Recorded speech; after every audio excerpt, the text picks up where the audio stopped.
The economy was melting down. The unemployment rate was higher than it was during the Great Depression. And so in March of 2020, I called our realtor and I said, hey, I know the plan was to put it on the market in April, but I want to put it on the market right now, tomorrow. And he said, Morgan, don't panic. And I said, oh, I'm panicked. You are looking panic in the face right now. And I'm someone who wrote a book about like, don't panic. And in that situation, I did. I don't regret it because we were going to sell anyways. And it ended up fine. The house sold. It was like no problem. But there's a big difference between how you think you're going to react when everything is calm and everyone's happy versus when you're actually in the trenches, experiencing it firsthand.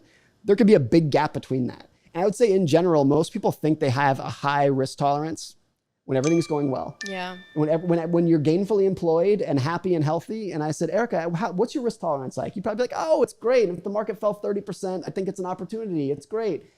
But then when you actually, one of these big events happens, and there's a pandemic that might kill you and your family, and you might be heading into the next Great Depression, then you think differently about the world.